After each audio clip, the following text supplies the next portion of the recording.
Hey, so for the time being, I'm just gonna have to show you my Dean Koontz collection for today because today's been really busy for me. It's housework and shit. Tails is falling off. He's a good pillow. Anyway, so first book is Hideaway. This is one, from what I've heard, that would make a very interesting movie. Yeah, from what I've heard, a lot of, like with King, a lot of his adaptations weren't very good. In fact, he's had a very rare amount that have been critically acclaimed. Anyway, next is Lightning, which I hear is a very emotional one. Can't wait to get to this one. That's Lightning. The Voice of the Night. I hear this one. From what I hear, this one's horrifying. This one is probably, in fact, it's probably the closest. I hear this is the closest you've ever gotten to being on par with King in terms of creepiness. Keep in mind, he's still a creepy writer, but I think subjectively King is the creepiest of the two. Whispers seems pretty interesting.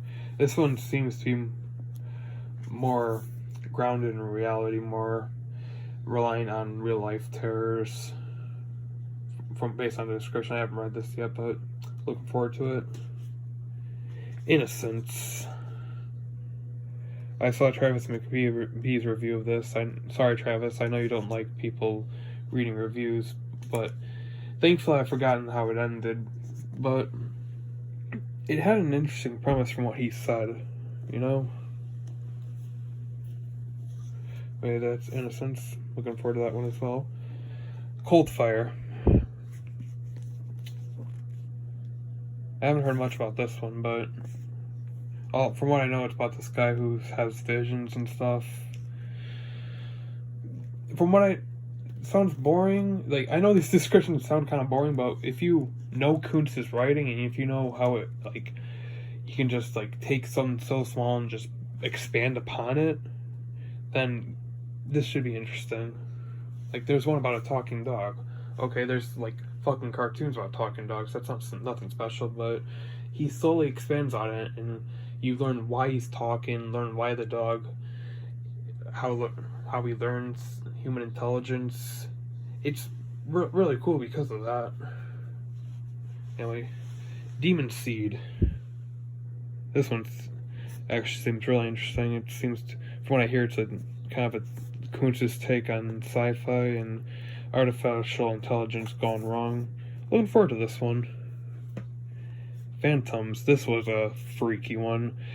A little slow in some areas, but other than that, it's got a pretty ominous feel throughout the story. It's definitely a lot better than the movie adaptation. But yeah, that's Phantoms. Next is Watchers, a very heartfelt one, a very sweet one. This book means a lot to me because especially if you're a pet owner, because there's almost a human relationship we build with our pets, you know? And this also seems to be like just showing how smart dogs are, you know? Because they're probably one of the most intelligent creatures on this earth, probably next to whales. Anyway, that's Watchers. TikTok, I hear this is actually a pretty funny one, which should be interesting. False Memory. Once again, I'm sorry, Travis, but I watched your review first, but thankfully I don't remember how it ends, but from what I've heard, it's pretty interesting. But yeah.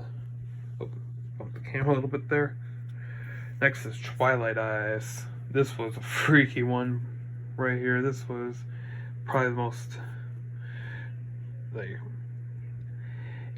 like I said, gives you a paranoid feeling throughout the book because you don't know exactly who is the monster and who is, on your side. But yeah, that's Twilight Eyes by Dean Koontz. Mr. Murder. Heard good things about this one. The House of Thunder. This one sounds like it would be a terrifying one from what I've read. But yeah, I can't wait to do this one too. House of Thunder. And the last book I have here is Intensity, which they should remake this movie. They should remake it into a big budget film. Because, like, keep in mind, the original was made for TV, and the book there's just so much and more in it. Like, this, like, the fucking killer in it is a fucking maniac. Like, he eats fucking spiders, he fucking ate Angel, I know. Fucking prick.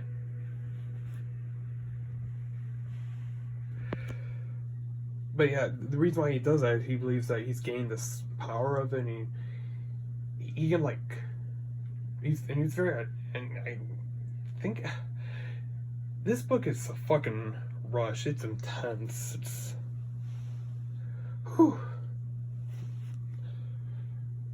And call me crazy, but I can see Brad Pitt playing the main antagonist, because the antagonist is described as being very charming, you know, everyday man, and, you know, not someone you would suspect.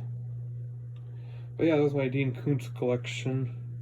And I also feel like that would be a big twist, because, like, you don't know who the villain is throughout the film, but yeah, when he comes out, it's like, oh shit, it's Brad Pitt, I didn't expect that shit. He doesn't usually play these kinds of roles. Kind of like what they did with Kevin Spacey in Seven.